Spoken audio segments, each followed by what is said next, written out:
Good Wednesday morning, everybody. Happy hump day. We're halfway through the week, almost there, and we're kicking it off with yet another beautiful sunrise.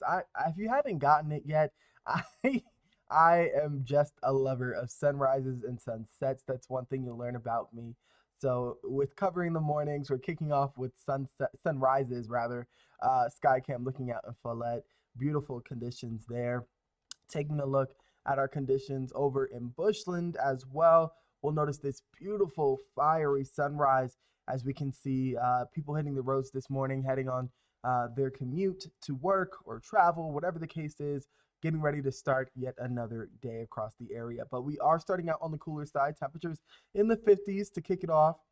Winds coming from the west at about 5 miles an hour, and our dew point at 51. What it's pretty low, or it's getting lower rather than the last couple of days. Than we've seen it in the higher 50s, lower 60s. So really helping to dry out at this point in time. Taking a look at our temperatures, however, most of us are in the 50s and 60s.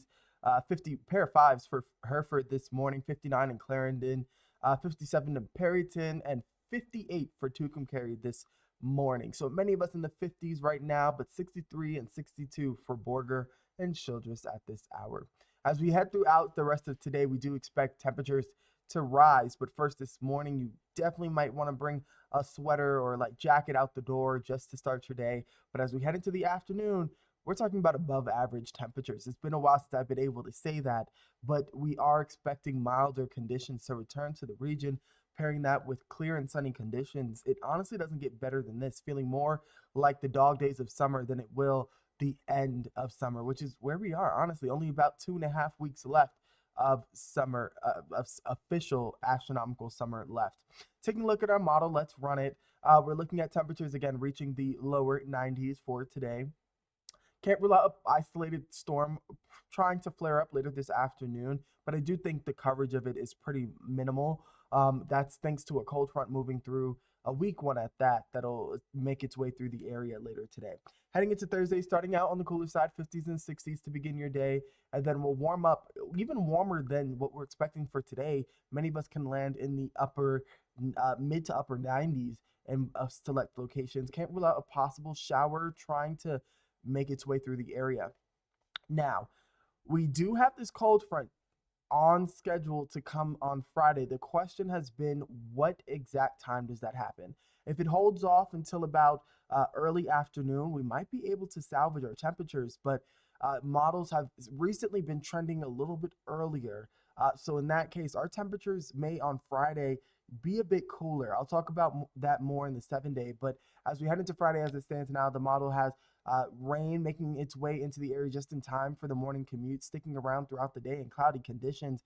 So it may be uglier than what I currently have forecast. But taking a look at our severe outlook for today, just expecting general thunderstorms, nothing severe. So that's some good news. But taking a look at our next weather maker, we have that strong cold front rather moving and diving into the southern plains on Friday.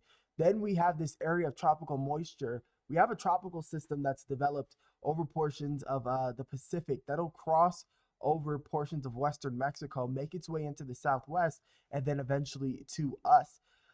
That tropical moisture again will give us rounds of rain, instability in our atmosphere, and it's just going to be another gloomy weekend across the plains. Now, here are some things that we know for sure, and there are some things that we still need to iron out. Things that we know: we have a strong cold front that arrives on Friday. We have Pacific tropical moisture that will move into the region. And we know that we will have days of overcast and dreary conditions. So, those again are the things that we know. Things that are unknown at this time: the exact timing of Friday's cold front. That will dictate how warm we actually get on Friday. Shower and storm coverage will also play a factor in our temperatures, not only on Friday, but throughout the weekend that we do have this unsettled weather, and where the heaviest rain sets up and how much rain will actually fall. Those are some of the things that we are still ironing out at this hour, and we'll continue to refine the forecast as we get more information. But what we do know is that we need to savor the next 2 days of this mild weather. This is a treat. The temperatures in the upper 80s, lower 90s, above average temperatures with lower rain chances. Tonight we cool down into the 50s and 60s. across the board. Then looking at our 7-day tracker, let me walk you through it. Today and tomorrow, again, above average temperatures in the 90s. I have us currently sitting at 80 degrees on Friday. I wouldn't be surprised if we revise that down, just based off recent model trends. We'll keep it at that for now. Depending again on when that front moves through, that'll dictate how warm we actually get on Friday. Saturday, still cool temperatures hovering in the 70s, as well as on Sunday with additional moisture lingering around. We're not looking at much in terms of severe thunderstorms. I don't think that's really going to be the case, but we will have rounds of rain. Can't rule out a rumble of thunder as well. But again, as we get closer, we'll have more information on what exactly we're dealing with in terms of the storm dynamics, because it all depends on how strong the storm actually gets in the Pacific and how much moisture it will drag with it into the area. So all of that needs to be looked at, and then it looks like we might be able to dry out as we kick off the beginning of next week. So I hope you'll join us for our midday show later today at 11 a.m. If not, Matt will have an update for you guys at 5 p.m. as you try to end your day today. But I do hope, regardless, as you enjoy this pleasant and calm weather. If you have any extracurricular activities planned for today or tomorrow, make sure that you're remaining hydrated, wearing your sunscreen, and that you are checking in on our elderly because, again, it can be a little off putting having this mild weather so sudden. With temperatures returning back into the 90s and then going back into the 80s. So, hope you all take care of yourself, practice safe heat habits, and I hope you